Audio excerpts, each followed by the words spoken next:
Educa TV apresenta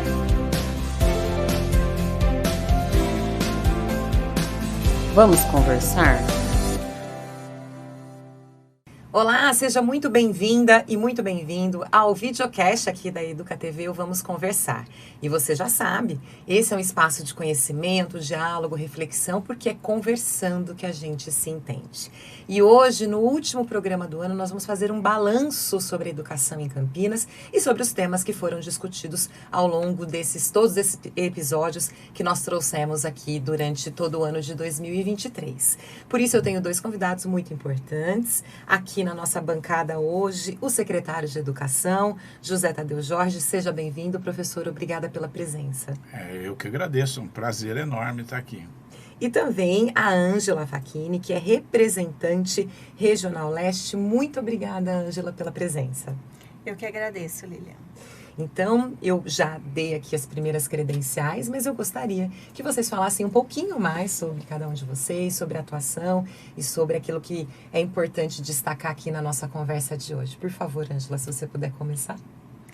Bom, eu sou Ângela, eu iniciei meus trabalhos na rede como professora em 91, prestei o primeiro concurso de professor da rede municipal de Campinas. Depois, em 2008, eu iniciei como diretora educacional. Em 2013, estou há 10 anos como representante regional do NAED Leste. Muito bem. Professor Tadeu? Bem, depois de um pouco mais de 50 anos na Unicamp, onde estudei meu curso de graduação, depois professor da universidade, e fiquei por lá 51 anos, apenas com uma pequena interrupção de 2009 a 2011 para ser secretário de Educação pela primeira vez.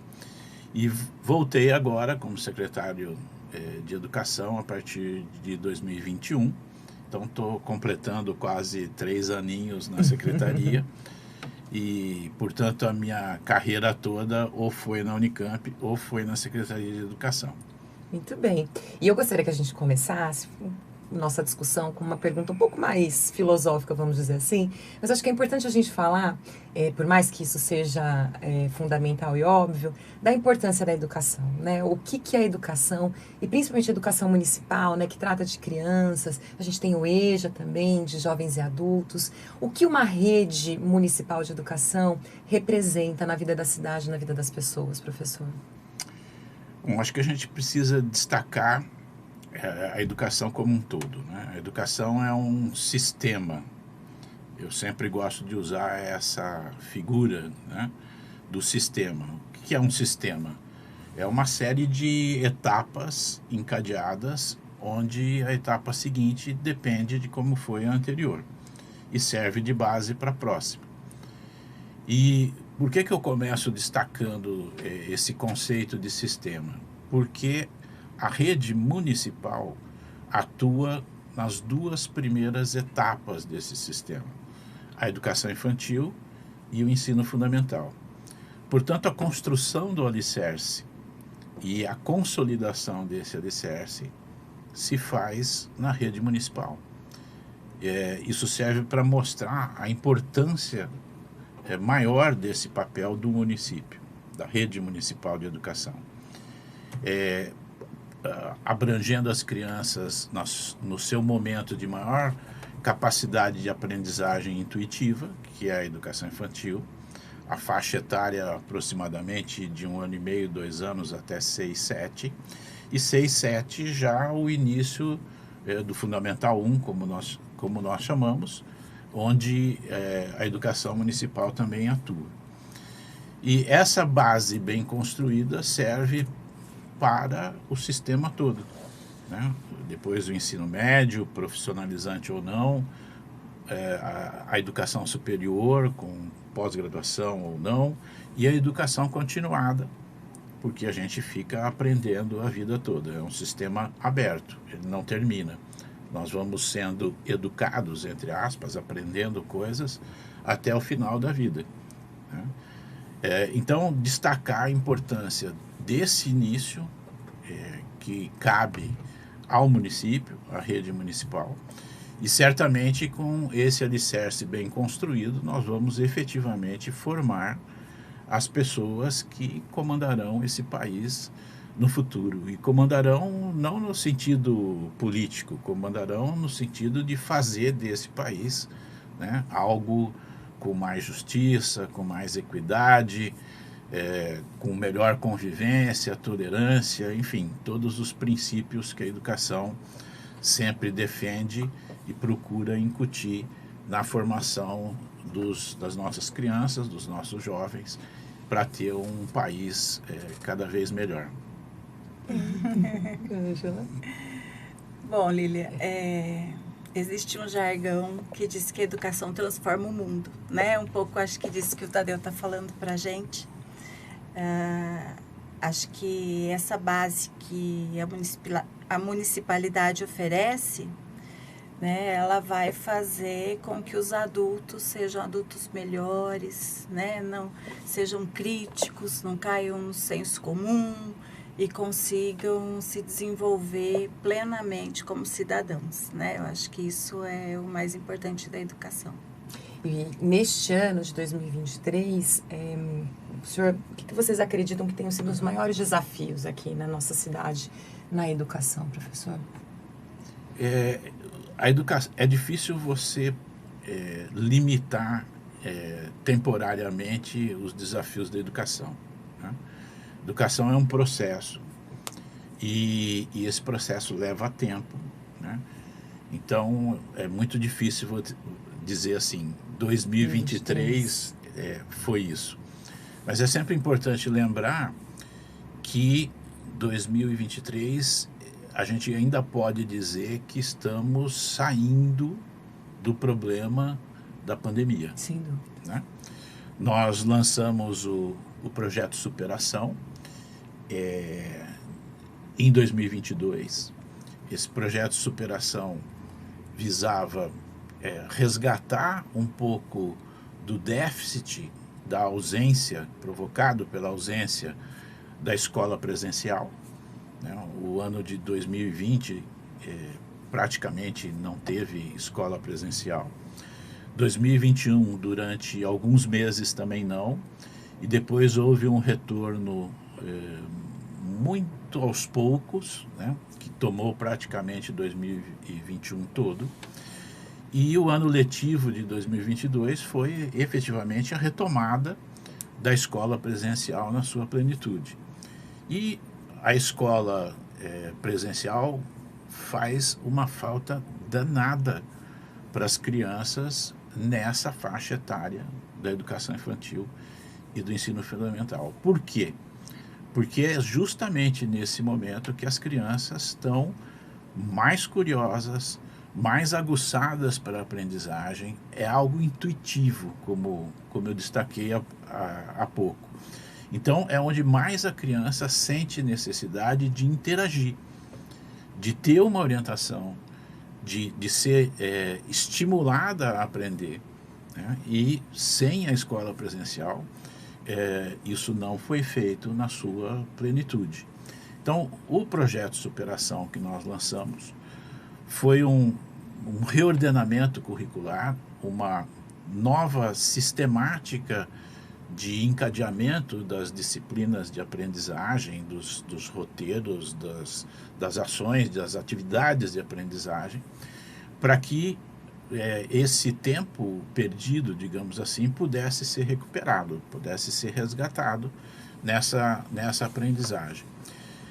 E isso foi iniciado em 2022 e foi totalmente implantado em todos os seus efeitos em 2023. Então, acho que esse é um ponto que precisa ser destacado, lembrando que ainda continua um pouquinho. Nós imaginamos lá na volta das atividades presenciais nas escolas que esse projeto duraria 3 anos.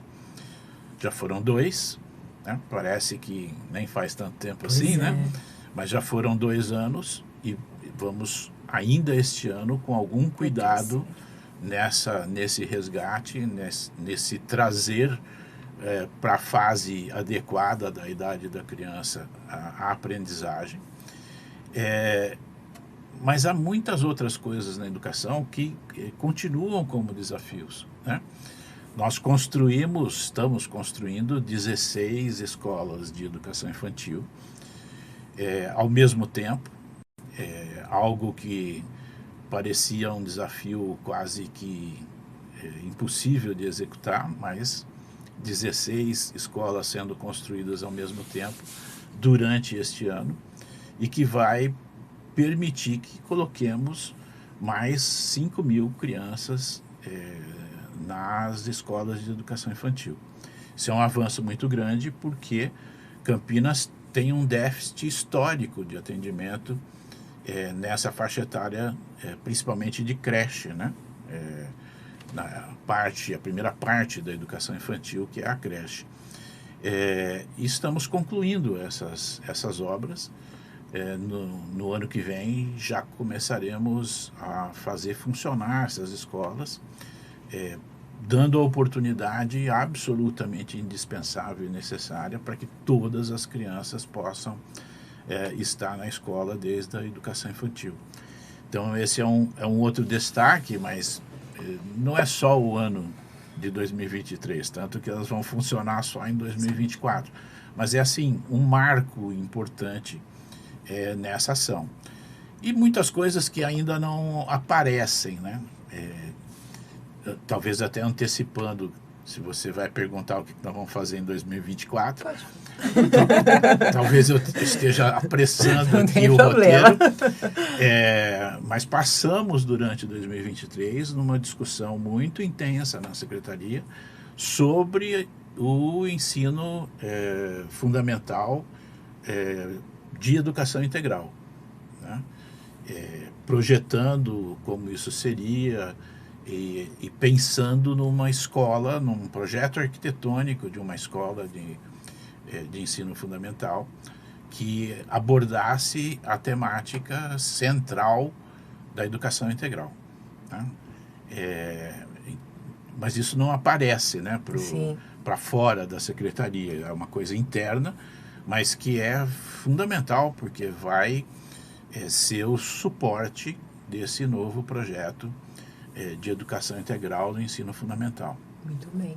E pegando isso, gancho nisso que o senhor falou agora, dessa educação integral e também da creche, eu queria ouvir de vocês, porque durante muito tempo, né, a educação infantil, ela foi ligada à assistência social. E depois entendeu-se que, e também como um direito da mãe, por conta das questões sociais, né, a gente sabe que no Brasil, infelizmente, a gente tem muitas mães que, além de se dedicar ao cuidado, também precisam se dedicar a trabalhar pelo sustento da casa, pelo sustento da família. Então, a gente tem uma questão importante, mas a creche, a educação infantil é, antes de tudo, um direito da criança. Eu queria ouvir vocês um pouco sobre isso, porque eu acho que essa percepção nem sempre é clara. Às vezes, algumas pessoas ainda não conseguem distinguir essa questão na sua profundidade. E faz tempo, hein? Então, é verdade. As creches saíram da assistência em 92. Faz muito né? tempo.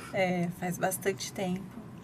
E realmente a gente ainda atende famílias que justificam a necessidade da creche, né? Justificando o seu trabalho, a sua necessidade.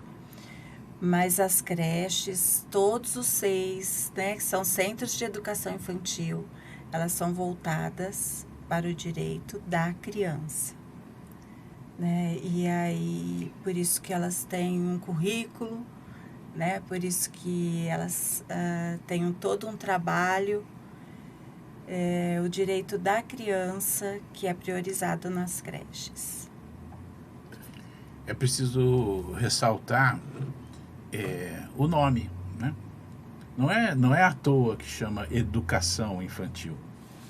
É educação infantil porque o alvo é a criança receber educação.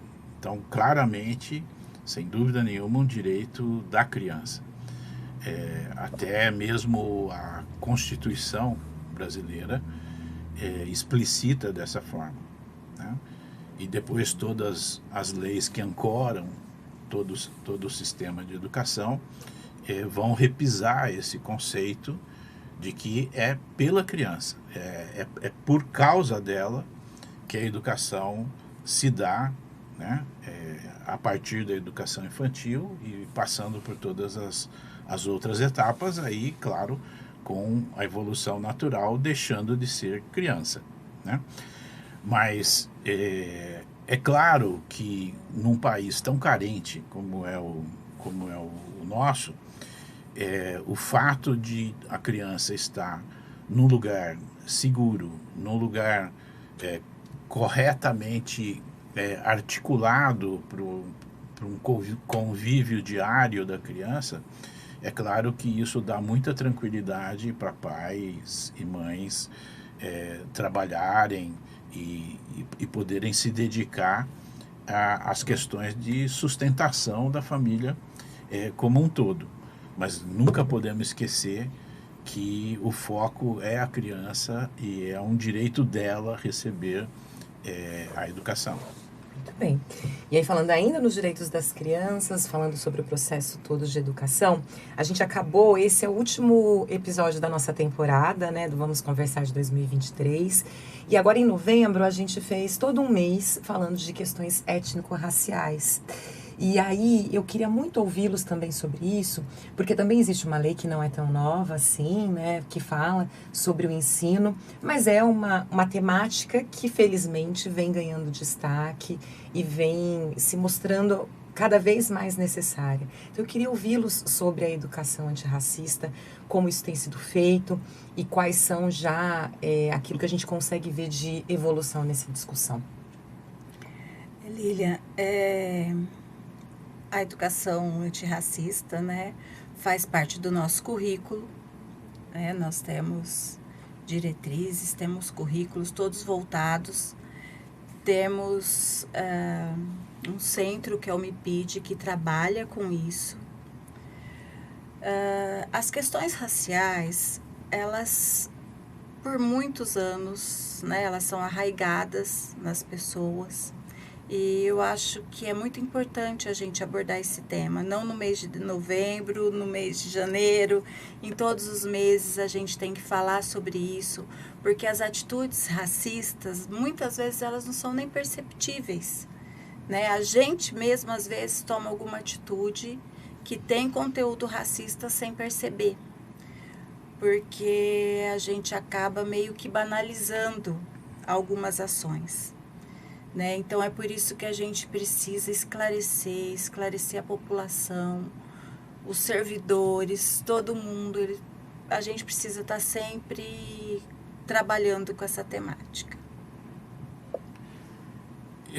Veja, racismo, qualquer tipo de racismo, não só étnico, racismo religioso, racismo de qualquer natureza, é algo absolutamente inadmissível dentro de algo que a gente possa rotular especificamente como convivência humana.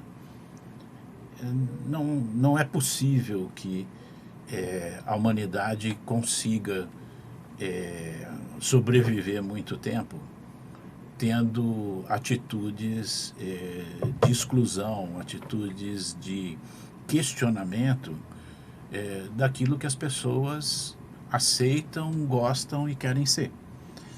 Então, qualquer tipo de racismo precisa ser abolido do nosso convívio, do nosso dia a dia.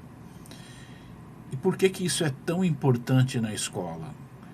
Porque a escola é o grande agente transformador de qualquer coisa na nossa sociedade. E aí a temática adquire a proporção maior que ela possa ter.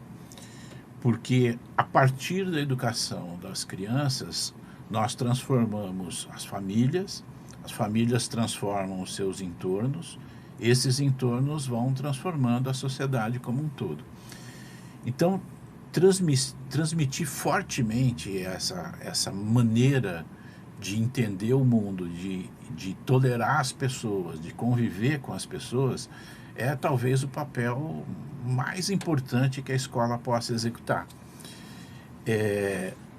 E as ações que nós adotamos, como disse a Ângela, nas diretrizes curriculares, no currículo, nos projetos pedagógicos das escolas, é justamente o de tratar isso em todas as disciplinas, de uma forma absolutamente integrada, fazendo com que a cultura da paz, da tolerância, possa ser o caminho para abolir qualquer tipo de preconceito, qualquer tipo de questionamento sobre as pessoas ser como são. Nenhum agente é tão transformador numa questão como essa do que a escola. E essa questão ela está basicamente vinculada com o ser humano, com o que somos e o que devemos ser para poder conviver num mundo cada vez mais amplo, cada vez mais conceitualmente diverso, né? E essa questão abordada a partir da escola certamente vai ajudar a transformar a sociedade. E nesse sentido, eu falei pontualmente das questões raciais, mas também nos faz pensar nesse papel quanto agente transformador de outras questões, de diversidade, como o senhor disse, de direitos das mulheres, até questões relacionadas à saúde, a direitos mesmo, né? A escola tem esse papel também de educar de uma forma cidadã. Sem dúvida. Veja, o Brasil tem, na questão ambiental, uma consciência muito grande, né? Talvez até mais correta do que muitos países desenvolvidos. E é importante lembrar que isso veio a partir das escolas. Por que os nossos índices de reciclagem são altos? Porque a partir do momento que a educação ambiental entrou na escola, conscientizando as crianças transformaram os adultos. É verdade. Né? Então, ninguém mais joga latinha no lixo, embalagem plástica no lixo comum, nas ruas, nas calçadas. Por quê? Porque as crianças fizeram essa transformação a partir do que viam e aprendiam na escola, levando para suas casas. Foi isso que transformou a questão ambiental no Brasil. A questão da saúde, o tabagismo, é o mesmo processo. Foram as escolas que conscientizaram as crianças e as crianças começaram a cobrar dos adultos por que fumavam. Porque aquilo fazia mal. E passaram a insistir com os adultos para não fumar. E sensibilizaram muitos adultos a pararem de fumar. Né? Ou seja, uma mudança a partir da educação. Né? São só alguns exemplos. Nós vamos encontrar vários desses exemplos em que as mudanças ocorrem na sociedade a partir daquilo que as crianças aprendem na escola. Então é dessa maneira que a educação vai transformar efetivamente o mundo. Professor, muito bem lembrado. Eu lembro dessa história do meio ambiente, né? Como isso foi forte mesmo e quanto as crianças, né, ainda têm esse sentimento de preservação tão aguçados por conta daquilo que aprendem na escola. As crianças querem salvar o planeta. É verdade. Então, é muito comum ainda algum adulto inadvertidamente jogar alguma coisa no chão e a criança falar, não pode, vai lá, pega. E como isso é importante, né? Como o senhor falava lá no início da educação básica, de fato é ali, né, professor, que a gente consegue fazer marcadores muito importantes do caráter, da personalidade, daquilo que as pessoas vão se tornar realmente quando adultas. Os valores que cada um de nós constrói e leva para a vida, eles são construídos exatamente na educação infantil e no início do fundamental. É verdade.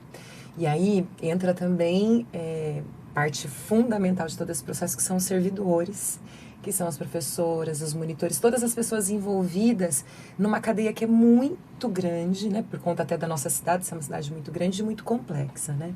E nesse sentido, houve também uma mudança na gestão com os conselhos consultivos. É isso, queria que vocês explicassem para quem está nos ouvindo, nos assistindo, o que é esse conselho, como funciona e o que isso mudou na gestão da educação aqui em Campinas. Eu vou começar falando, depois o Tadeu complementa, porque é uma ação especificamente da gestão dele. Tá até pensando, né, Tadeu, em transformar em lei, para que fique para a rede toda, né? De forma permanente. Hoje, já na primeira gestão do secretário Tadeu, ele iniciou com os conselhos consultivos. Àquela época tinha os conselhos pedagógicos, que tratava com coordenadores pedagógicos e orientadores pedagógicos, e os conselhos ele chamava de administrativo na época, que eram os diretores educacionais e supervisores.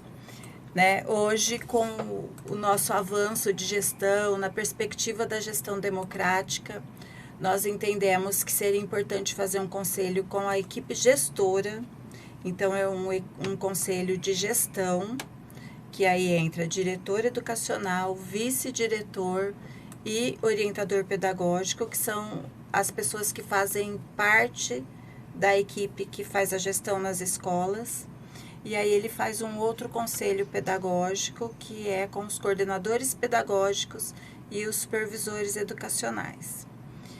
E são momentos onde existem alguns temas de pauta, né? Mas é um momento onde as pessoas podem se colocar, podem falar e participar ativamente mesmo, né, da gestão da Secretaria Municipal de Educação, acho que num âmbito maior. Então, isso nos transforma realmente como gestores democráticos. Eu acho que vou deixar o Tadeu falar um pouquinho mais, porque... Acho que a palavra é essa, né? O processo educacional é um processo, por definição, democrático. Né? Não é possível você fazer um processo educacional impositivo. Ele não vai funcionar. Né? Então, é um processo normalmente, caracteristicamente democrático. Portanto, se o processo é dessa forma, a gestão desse processo, obviamente, tem que ser mais ainda. Né? E algumas coisas, assim, banais. A secretaria tem 210 escolas. O secretário sabe o que acontece em cada uma das 210 escolas? É óbvio que não. Nem que ele queira. Ele não vai conseguir saber o que rola nas 200 e tantas escolas. Então, precisa existir uma maneira de administrar isso que seja participativo, que seja democrático, que a participação é a essência da democracia. Então, os conselhos consultivos fazem exatamente esse conceito ser aplicado na gestão da educação. Então, você tem um conselho, e a gente faz por região, porque cada região tem 40 e tantas escolas. E não dá para também fazer um conselho com 210 escolas, e aí teríamos 600 pessoas numa reunião, isso seria impossível. Então, nós fazemos, são 5 conselhos consultivos de gestão, um para cada região dos NAEDs, né, dos núcleos descentralizados da Secretaria de Educação. Então, nós nos reunimos uma vez por mês para falar quais são os problemas, né, o que aconteceu nesse mês e o que está criando dificuldades para que o processo educacional se realize como deveria ser realizado.